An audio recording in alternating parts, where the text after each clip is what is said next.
Hello friends, let us now learn some important points about the leukemias. So leukemias can be divided into two types. We have acute leukemias and chronic leukemias. Acute leukemias are again acute lymphoblastic leukemias or acute myeloid leukemias. Chronic can be chronic lymphoblastic leukemias and chronic myeloid leukemias. So if you see the differences, acute lymphoblastic leukemia, this is most common in children and it is seen most commonly in Down syndrome also. We will see acute lymphoblastic leukemia. What is most common in elderly? Chronic lymphoblastic leukemia is most commonly seen in elderly and this is the one which is never associated with radiation. Chronic lymphoblastic leukemia is never associated with radiation. Then acute myeloid leukemia is most commonly associated with infrared radiation. Actually radiation. It is most commonly associated with radiation.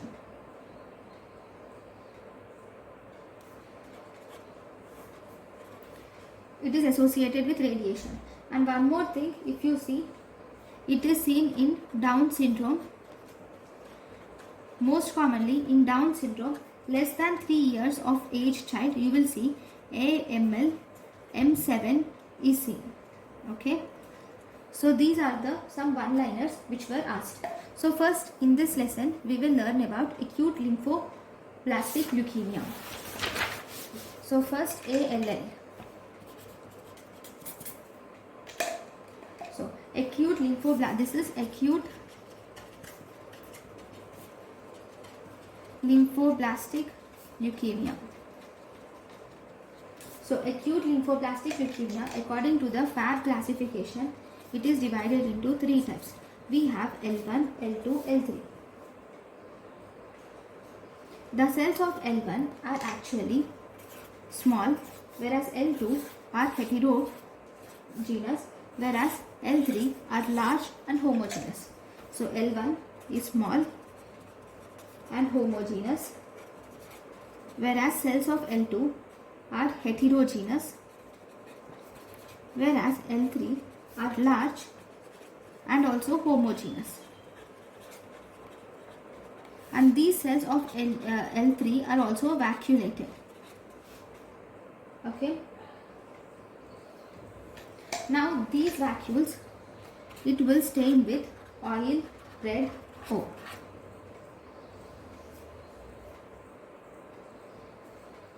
This L3 also, it will resemble Burkitt's lymphoma. It will resemble Burkitt's lymphoma.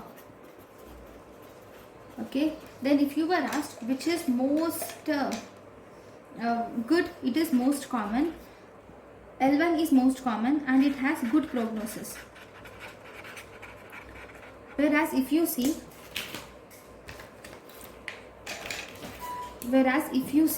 this L3 is least common. It is least common and it has poor prognosis.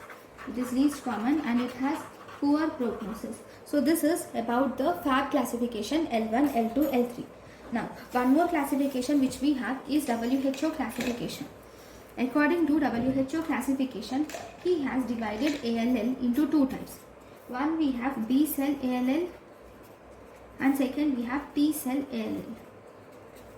So B cell ALL, this will show here it occurs due to the loss of function of PAX5 gene or E2A gene or EBF gene results in B cell ALL. Whereas T cell ALL occurs mainly due to the gain of function of Notch gene. Gain of function of Notch gene gives rise to T cell ALL. Now if you see B cell ALL, it is most common in 3 years of age, whereas T cell ALL, it is most common in 13 years of age. Now if you see this B cell ALL, okay, T cell ALL, it is seen in CNS. It causes CNS examination. So CNS, so as a result, you should treat this CNS manifestations intrathecally. Then T cell ALL also includes mediastinum. Okay, T-cell ALL also includes testis. So this testis involvement is seen in males and it has obviously poor prognosis. Okay, now, so these are the WHO classification. Now, if you see, one more important thing is the genetics of ALL. If you see the genetics of ALL, in this we have number 1, hyperdiploidy is seen. Hyperdiploidy is seen. Trisomy 4, 7, 10 are seen in T-cell ALL. Then we have T1221 translocation 1221, which is ETV6 rungs 1 translocation. Then there is hypodiploidy is also seen in ALL. You will see hyperdiploidy, you will also see hypodiploidy. This is associated with P53.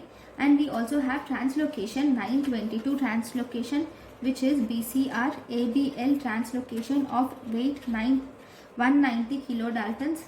And there is also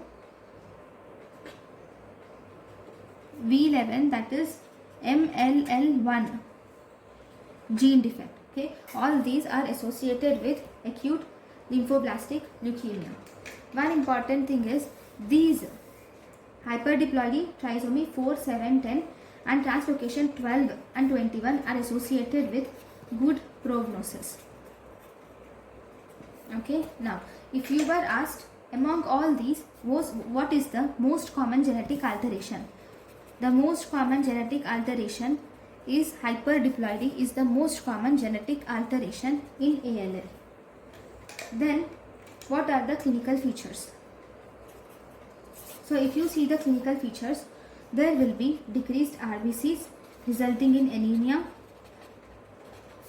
Because of decreased WBCs, there will be infections. Because of decreased platelets, there will be bleeding. Then especially in T-cell ALL, you will see symptoms of mediastinum. There will be growth in the mediastinum. There will be involvement of brain, testis, hepatomegaly, and you will see splenomegaly. So these are the clinical features of ALL.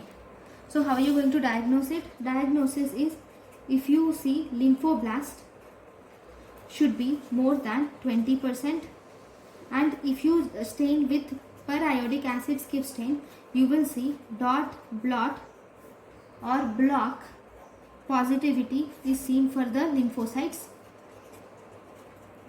Okay, then if you see acid phosphatase